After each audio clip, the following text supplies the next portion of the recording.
Hello Internet, welcome to the Old Dirty History channel. My name is Laurier, and as you can see, we've traveled back in time. I am in the 16th century in the Tudor period. For today's video, we're doing part 3 of my little Henry VIII mini-series, and I decided that I wanted to incorporate Halloween in the mix because I said, screw you pandemic, I'm dressing up, I don't care how I gotta do it. And this beautiful place that I've decided I wanted to use my time machine to travel back to is none other than Hampton Court. I know, I did good. I chose a pretty good place. If you like what you see and you like the Old Dirty History channel, please feel free to click that subscribe button at the bottom.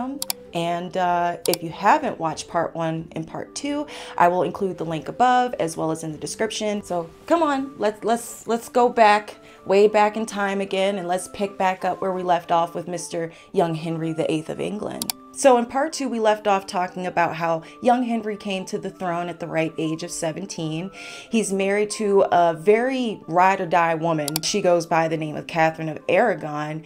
And now he's pretty much taken over the throne from his father, and everything is going great. And he's full of life. He's fun. He likes to do a lot of pranks. And he decides that he wants to be a military king. And he says, hey, I want to take the French throne because historically, England and France, they don't really get along. Henry goes over there and he takes part in a battle called the Battle of the Spurs, and he succeeds. He doesn't come close to taking the throne, but he does succeed and he takes back some areas. Meanwhile, while he's in France, his wife, good old ride or die Catherine, she's back in England and she's defending the borders of Scotland and England while he's over there. So Catherine, she defeats King James IV of Scotland, and as a token of her love and affection to her hubby and king, she sends his bloody cloak over to France while he's still over there. She wanted to send his corpse, but no, we don't do that. Yet again, Catherine, we don't do that. Boy, if you don't. So I want to pick things up in part 3 by talking about another very important person. I just feel like doing this with these damn, it's like very important person, another very important person in young Henry's life at this time. And his name is Thomas Woolsey. Woolsey. I struggle with this man's name. It's a very interesting name, but I digress. His name is Thomas Woolsey, and this person is part of young Henry's council. Born in 1472 or 73 and educated at Oxford University, Woolsey actually came from very humble beginnings, and it was said his father was a butcher, so Woolsey wasn't born from a noble family, and so a lot of people at court didn't really like this. He really kind of went from the bottom and just kind of clawed his way to the top. And a lot of other people in Henry's council and just pretty much nobility period, they didn't really appreciate this upstart coming in, you know, the son of a butcher and just getting all up in young Henry's ears. And I mean, that's exactly what he did. Woolsey was a very smart man. He first started as Henry's father's chaplain, and when young Henry became king, Woolsey became young Henry's almoner. What is an almoner, you might be asking yourself? This position was a chaplain who dealt with the king's charity, like donations, food disbursement to the less fortunate, a lot of money handling stuff. There's always a lot of money handling stuff. Just within a couple of years of Henry's reign, Woolsey really impressed Henry. And the reason for this was that Woolsey really knew the key to Henry's heart, and that was giving this young man whatever the heck he wanted. I mentioned in a previous video, I believe it was part 2, that Henry really loved the idea of chivalry and lancing. Really? I said lancing. What did I mean to say? Jousting. Yes. Henry loved the idea of jousting. His council didn't really want him to joust because, of course, it was a threat to himself. He could get hurt, or worst case, he could die, and this could threaten their entire kingdom. But, you know, Henry, he was young, and he was like, I'm gonna do whatever the hell I want to do. Again, I'm young, I'm hot. Hot girls, we have problems too. I'm gonna do what I'm gonna do.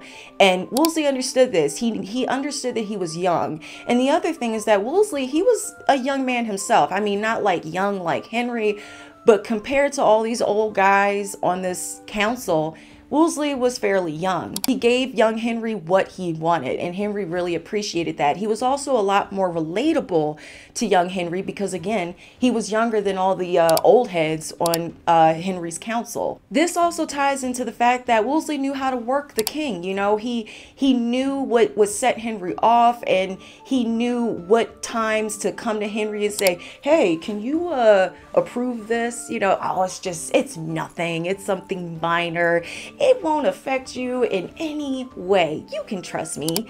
You're in a good mood right now. And Henry go, okay, done. You got it, Wolsey. Just let me keep going off and drinking and whoring and, you know, jousting and doing my thing, and you can do your thing. So Wolsey knew how to play the game. He knew how to play his king, and everybody around him, they were on to him. They knew what was going on, and they did not like it. So I wanted to introduce Wolsey at this time because he plays a very integral part of Henry's life for a good chunk. And he actually, I should have mentioned him earlier, because he actually comes into Henry's life even before the Battle of the Spurs, because Wolsey actually does play a bit of a role in it.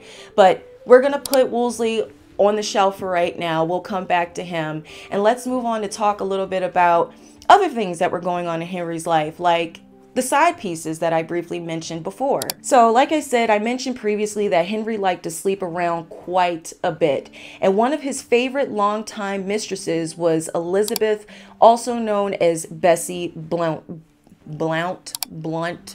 I am really bad at pronouncing these names. I am so sorry. Let's just call her Betsy. And Betsy was Catherine, Henry's wife's lady-in-waiting. Henry connected with Betsy when they were paired to dance at a New Year's celebration at court. And at this point during Catherine and Henry's marriage, they were still, you know, young at the beginning stages, but they were past the honeymoon stage at this point. And it's said that Henry fell in love with her right away, and they immediately began an affair while he was, of course, married to Catherine. So in 1518, Betsy becomes pregnant with Henry's child, and she would give birth to a son.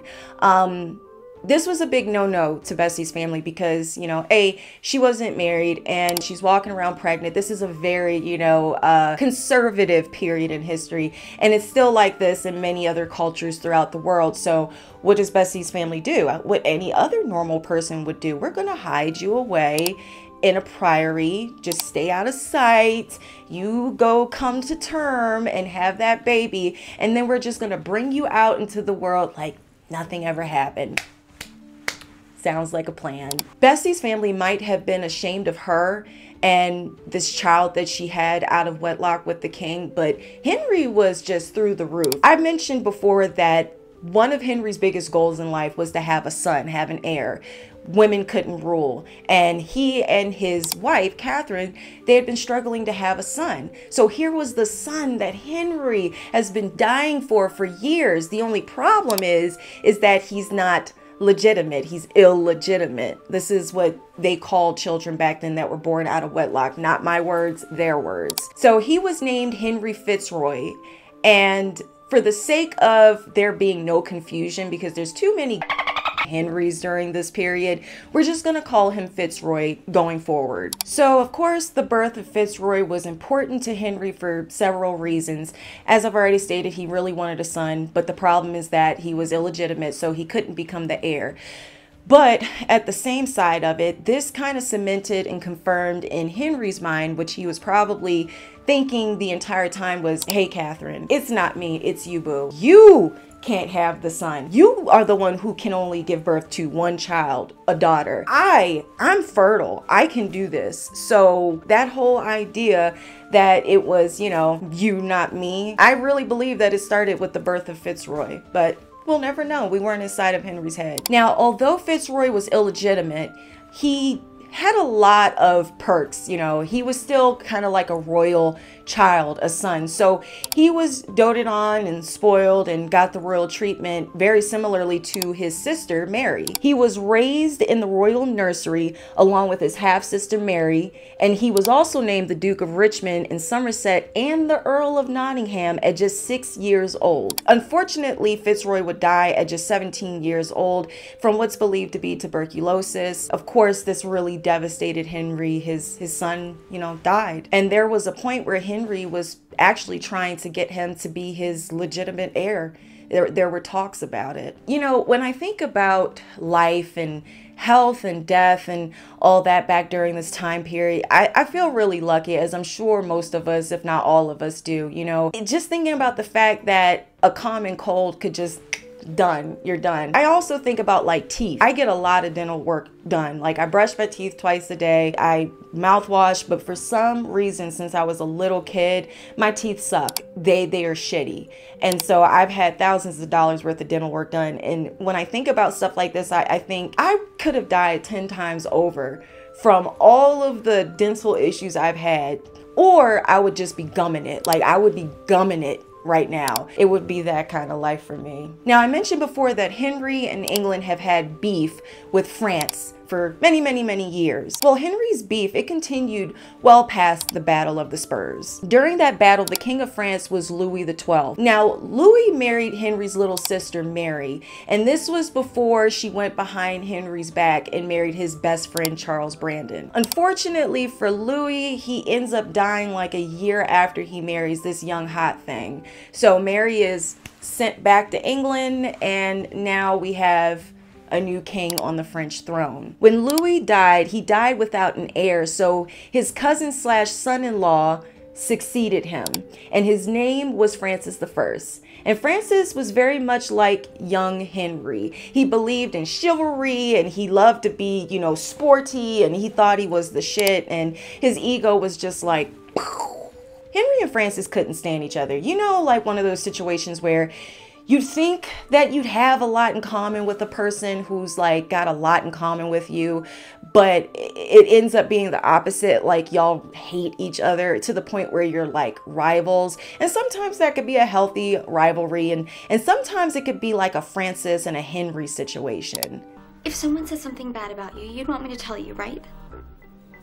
No. So our boy Woolsey, in an attempt to create some peace and a treaty agreement between England and France, aka Francis and Henry, he schedules a meeting between the two of them. He's like, hey, what's your calendar like? Let's mark this down. This is important. You guys need to get along now. We need to get along. It's been long enough. Now, the purpose of this meeting was to establish an alliance called the Treaty of London. It wasn't just between England and France. There were also some other very important European nations involved in this alliance. Some of them included Burgundy, Spain, the Holy Roman Empire, and a few others. Now, this meeting would go on to be probably the most lavish meeting in the history of the entire world. Like, I might be wrong, but please, if you know of a meeting more lavish than this, please drop it in the comments to the 30 people that might maybe watch this.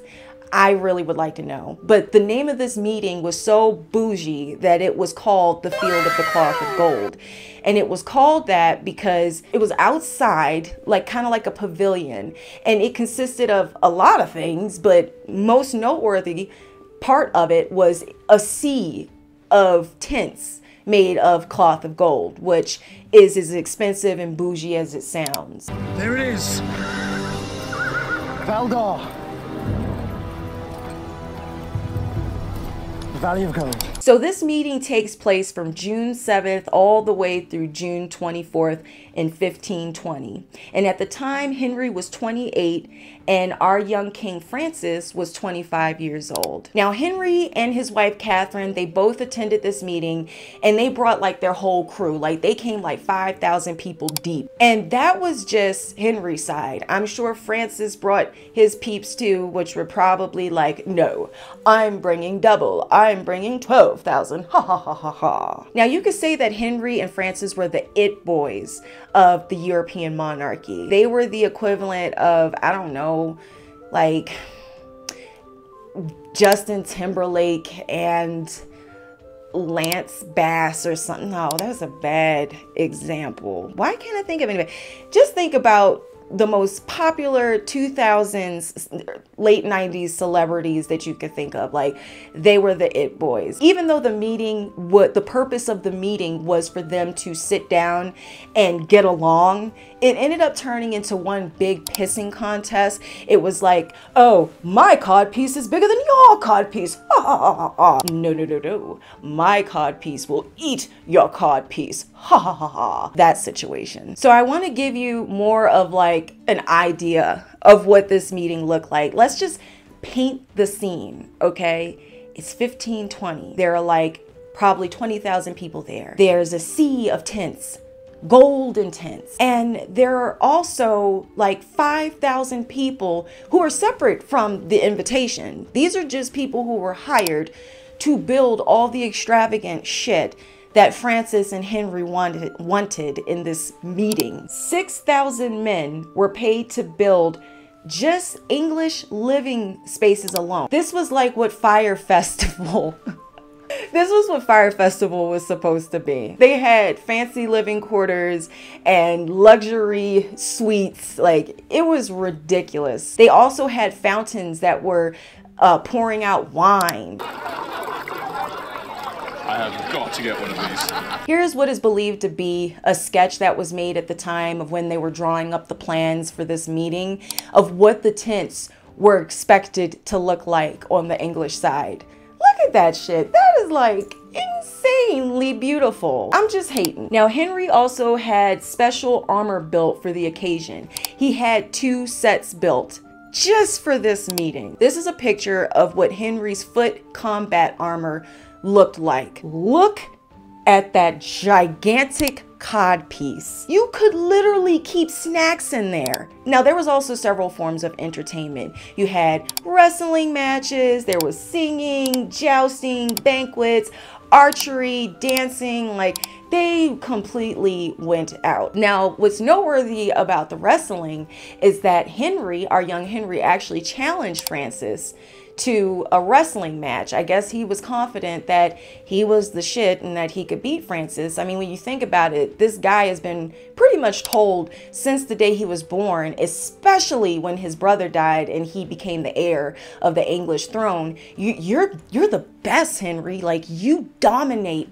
everything you do. You're awesome, man. No, that is not how life works. So Francis knocked him the fuck out. Henry always gets knocked the fuck out. I'm really starting to feel bad for Henry. Because these two were so much alike, this whole overpriced, expensive meeting that took place was for naught. They didn't come to an agreement, especially after Francis showed Henry up in a wrestling match. Henry was like, I don't want anything to do with that man. He's despicable. He is not a man of honor, and he is not a gentleman. So that's where I'm gonna finish part 3 of this little mini series on Henry VIII. I hope you guys enjoyed it. I know I did. I enjoyed dressing up in my little costume. I hope you liked it. Sis looks good. Sis looks good. Oh, let me fix this. Yeah. There we go. Okay. Perfect.